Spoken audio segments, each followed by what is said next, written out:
Okay, I know I'm going fast, but this is a lot to go through. Comments. We want to show our comments. We don't want to hide them. But we want to obviously not get just comments from random people. So if we look at the next part, who can comment? I have registered users. So that means that anyone who is a registered user of Blogger can comment. Okay? Just not any anonymous users. If you put that in there, you're going to get spam. You're going to get people who are ignorant and ridiculous. Don't put anyone. Registered users would be fine, depending on what your content is. Users with Google accounts could limit you even further. Only members of this blog would be something that you could do privately for your class, and that way you would be certain that only your children and your children's parents are seeing what you're doing. If you want to use one with the class, I would recommend that last one. At this point, you may want to choose registered users until we're ready to send it out, and you can always go back and change that. Comment form placement embedded below the post, and this is a good place to put the comment form so that people can type in their comment underneath what you've written. Comments default for posts. New posts have comments. We want to be able to comment on your posts. Unless, again, you are doing this for your class and you don't want comments, you just want to get information out. If it's just an informational blog and you don't really need people to comment about it, you can change that, and you can definitely not have comments. You can hide the comments, and you can set it up so that no one can comment, and that's just fine. Okay. Backlinks default for posts. Don't worry about that one, just save it as the default. Comment stamp format, you can choose that. Again, it's just a goofy thing. Whatever you choose there. Again, you can have a comment form message, something that appears after they've commented on your blog. Comment moderation. In this case, I don't want to moderate the comments because I wanted you to comment. You may want to choose to always moderate your comments. In other words, you get a notification when somebody comments, and then you can choose to put it on your blog or delete it, and that may be a good way to go, depending on what you're doing. Again, show word verification for comments. You can have them have one of those ugly words that they have to type or not. And I chose not. Again, if you're putting it out for everybody, it might be a good security measure to do that. If you're just putting it out for your families and you're keeping it only those people that are members of the blog, it's absolutely unnecessary. Show profile images on the comments. This particular blog has a profile avatar that shows up, and you can do that. My picture shows up when I comment on your blogs. Okay, things like that. Comment notification email. This is where you put in your email address so that you are going to get the comments in your email, and you know that people have commented on your blog.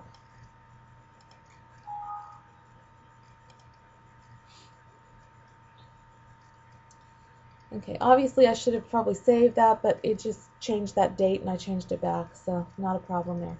Archiving. You can set how frequently it archives. I suggest monthly is a good thing, and I think that's the default. You don't need to enable post pages. That should be the default there as well.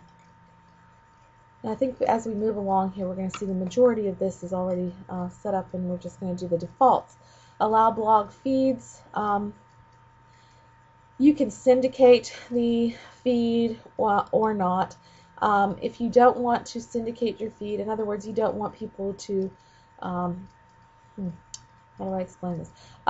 You don't want people to be able to tap into your blog posts, you can set this for none.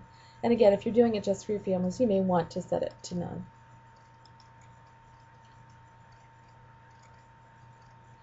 Email and mobile. This is an area that I don't have really set up here, but is I have it a little bit set up, I guess. But you can have this blog post emailed to various people, up to 10 email addresses, which is not good for families, but the idea is there. They can still become members and get little posts there. You can also put in an address that you're going to send emails to.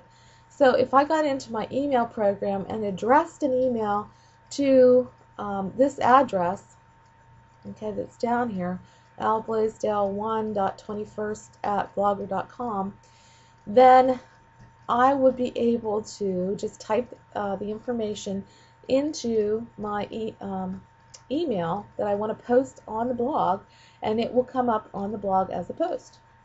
Okay, so you just can enable that there. So you would do publish emails immediately, or save emails as draft posts, or disable it altogether if you don't want anybody to do that. Okay, and that's certainly up to you if you like that idea. That's a very simple idea to just send something very quickly. Again, if you were keeping one for a classroom, I know Lisa is looking at Lisa Hewitt is looking at that idea.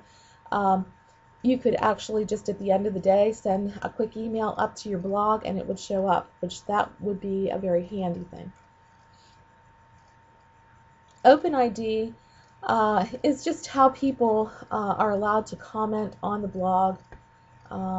People who have OpenID enabled sites allow anybody who has an OpenID to comment, and that might include people who have Google accounts, who have MSN accounts, just a variety of different types of accounts that they can use to comment on people's blogs. Okay, and permissions. I have myself as the blog author.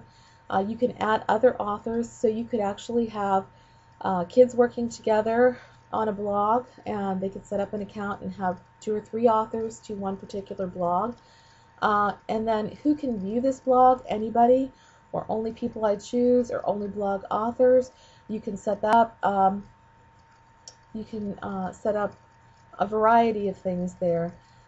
So, you know, as far as only people I choose, and then you can just list people who you can choose from contacts, or just put in email addresses. Again, another way to get your parents just into your blog and no one else, if that's what you're looking for. Okay, once you've made all the changes that you want to make, each time you should have clicked the Save Settings part to that, and I hope that gives you a brief overview. I know there are a lot of settings there, but a general idea about the security of the blog. You want to be able to have comments for certain kinds of blogs and not have comments for other kinds that are much more informational. If you're doing it just for your students, you may want to, again, set some of the publishing, set some of the basic things so that not just everybody can see your blog. And that really, really helps if you are setting things up just for your families to sort of keep everybody else out and keep them in. It's also a nice, safe place for your students to work. Students can create blogs on your blog if you allow them to do that. Now, I know in the upper levels you may be more hesitant, but they also have email addresses on the upper levels, so they can create their own blogs through Blogger with their own email address. On the lower levels, you can create additional blogs. In your dashboard, you can have more than one blog, and so you can create another blog that's just for your students, or just for each individual student, or groups of students, and they can do work there. You might have to log them in, but the beauty of it is that you can set the settings and keep everything nice and secure. So that's the settings for Blogger, and thanks for your attention.